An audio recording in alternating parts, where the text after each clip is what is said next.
Hey everyone, welcome to the 700 Club. He is crushing every opponent across almost all demographics. The question is, will former President Trump show up for the first Republican debate, or will he take a pass and skip it? Well, with 2 weeks to go, the GOP field of qualified candidates is taking shape. Former Vice President Mike Pence is the latest to make the stage. Chief political analyst David Brody brings us the latest.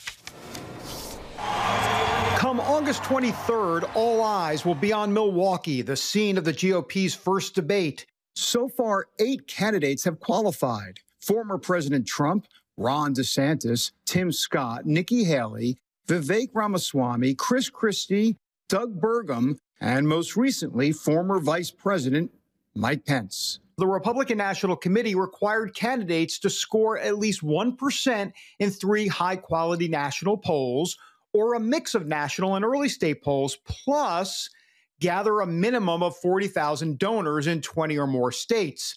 A big question remains, though, whether the clear frontrunner will even show up. The latest New York Times Siena poll shows Donald Trump crushing each opponent across almost every demographic group.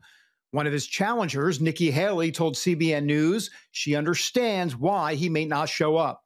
Donald Trump is thinking he just may skip the first debate, maybe both debates, the one in California as well. What do you make of that type of talk? It's his decision to make. I think that, at the end of the day, he probably sees that it would do him more harm to get on a debate stage than not. Give folks like you and others oxygen? Well, I think that, at the numbers he has now, why would he go get on a debate stage and risk that? But, he'll have to make that decision when he wants to. And at the end of the day, I think the American people will want to see him on that stage. I think they'll want to see all the candidates on the stage. So while Trump keeps the field and voters guessing, here's what's happening with the rest. Yeah, it's happy to meet you. A Trump vacancy could be a needed opportunity for Ron DeSantis, currently polling second. While he's struggling to gain traction, the candidate polling the highest will be placed center stage, and that means DeSantis would have prime placement if Trump skips. Then there are the rest hoping for a breakthrough moment. Tim Scott, Nikki Haley, Doug Burgum, and Vivek Ramaswamy, who has seen his poll numbers rise recently, possibly due to his vocal defense of Trump during his legal troubles. On January 20th, 2025, if I'm elected the next U.S. president, to pardon Donald J. Trump for these offenses in this federal case. As for the wild card, look no further than Chris Christie, otherwise known as the Trump wrecking ball.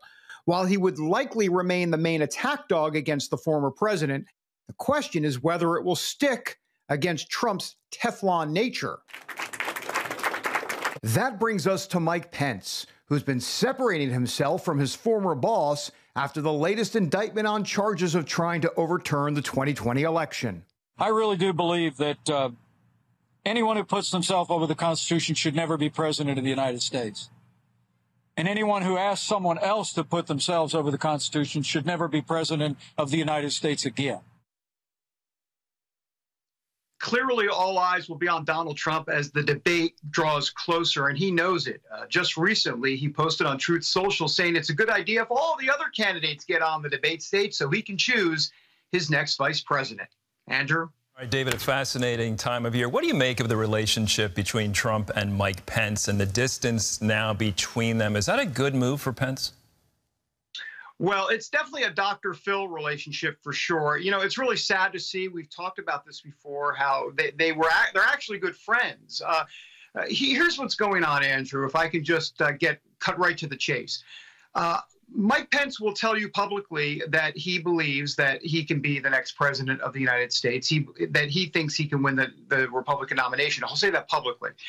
But I think privately it's a different matter. I think for what Mike Pence is, what's happening here, we've seen Mike Pence, in essence, go much stronger against Donald Trump, come out and really be bolder than we've ever seen him before. This is a different version of Mike Pence, and that's because I believe he truly is kind of on this tour of reconciliation with himself. He believes that, in essence, and this is the way I kind of dissect it psychologically, that he has to kind of right a wrong. He thinks that what happened on January 6th was so bad to the point where he needs to make sure that he goes and sees his future make sure he can live with himself at the end of the day. And that's why I think he's running. I think he's running to kind of right that wrong and make sure that he can speak out. And so he can say at the end of the day, well done, good and faithful servant.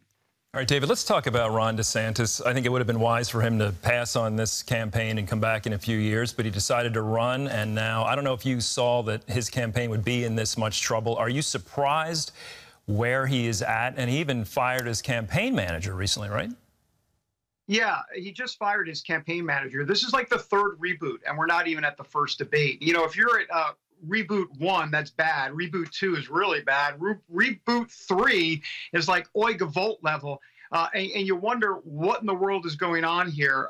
Well, look, I mean, not to be nasty or anything, but Ron DeSantis may need to kind of reboot actually himself as a candidate in this cycle at this time. He may be a good future president, but I think he misjudged the calculus of where the Republican Party is right now. And it's still with Trump. He thought they were going to possibly shift away from him after indictment 1, indictment 2, indictment 3, and coming soon, probably indictment 4. It has not happened. And Andrew, let me be very clear. It will not happen. And so Ron DeSantis has picked the wrong time to run. That doesn't mean he's not a future president of the United States, but right now, as we know, timing is everything. Yeah, the debate is now 2 weeks away, and I think, you know, it benefits Trump not to be there, and Chris Christie may benefit from that because he can be kind of the bulldog. What are you looking for in that debate?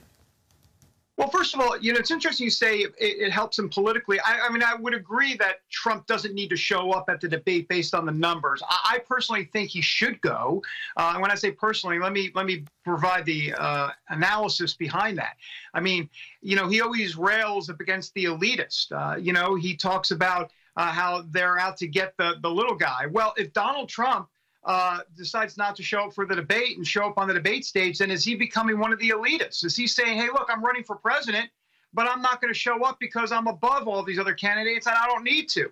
I mean, so I think there's some danger there. Plus, I think everybody on stage will be hitting Trump pretty hard and he won't be there to defend himself. But in terms of what I'm looking at, a couple things. One, Vivek Ramaswamy, he is increasing in the polls. I think he's going to be a name to be heard by a lot more folks after the debate. I think he's someone to watch. And also Nikki Haley and others, Tim Scott, how much will they go after Ron DeSantis, who will be in the middle of the stage? Because remember, before you can take out number 1, you got to get to the second slot.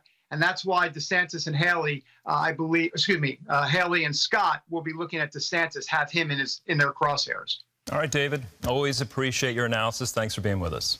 You bet. Thanks, Andrew. In other news, Ohio voters defeated a ballot measure that would have played a key role in a November referendum on abortion. Ephraim Graham has that story and more from our CBN newsroom. Ephraim. Andrew, Ohio voters overwhelmingly rejected a Republican-supported measure that would have made it more difficult to amend the state's constitution. Issue 1 would have raised the voting threshold needed to approve a constitutional amendment to 60%. Tuesday, about 70% of voters cast their ballots against that proposal, leaving the original standard of a simple majority vote. That will likely make it easier for a referendum on a constitutional amendment protecting abortion to pass this fall.